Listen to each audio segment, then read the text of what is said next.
Pernahkah teman-teman memukul meja dengan tangan kalian? Atau memainkan angklung, kecapi, gendang, ataupun tifa?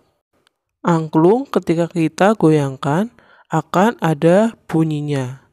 Kecapi ketika kita petik senarnya maka akan ada bunyinya juga.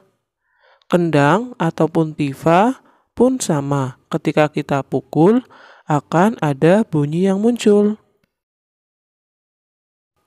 Teman-teman pojok kelas, hari ini kita akan belajar tentang bunyi dari tema 1, subtema 1, keberagaman budaya bangsaku dari kelas 4 SD. Cobalah teman-teman untuk memukul meja. Ada getarannya bukan? Getaran dari suatu benda akan mengakibatkan udara di sekitarnya juga bergetar. Getaran tersebut menimbulkan gelombang bunyi. Jadi, asal muasal dari bunyi adalah adanya getaran. Kalau tidak ada getaran, maka tidak akan ada bunyi. Segala macam bentuk bunyi berasal dari benda yang bergetar.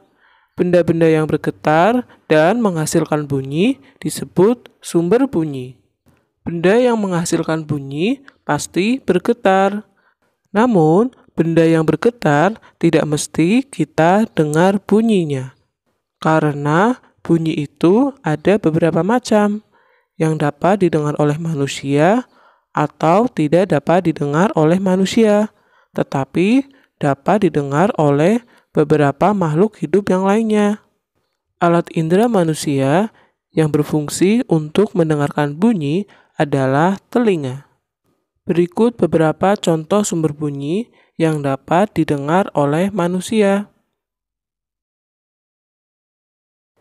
Yang pertama adalah kendang. Alat musik ini berasal dari daerah Jawa Barat. Cara memainkan kendang adalah dengan cara dipukul.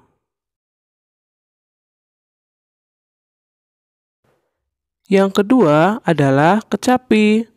Kecapi ini berasal dari Jawa Barat juga. Cara memainkan kecapi adalah dengan cara kita memetik senar yang ada pada kecapi. Angklung. Angklung berasal dari Jawa Barat juga.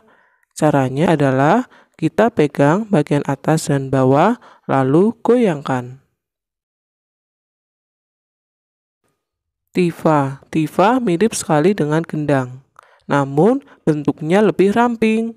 Berasal dari Papua.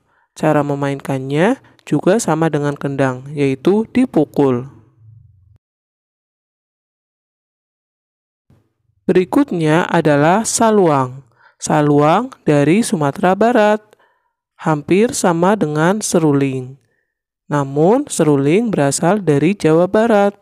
Perbedaannya adalah ada pada jumlah lubang pada saluang dan seruling tersebut. Jika lubang pada saluang ada 4, namun lubang pada seruling jumlahnya ada 6. Itulah beberapa sumber bunyi yang merupakan alat musik yang dipunyai oleh bangsa Indonesia. Masih banyak lagi sumber bunyi dari alat musik yang dipunyai oleh bangsa Indonesia.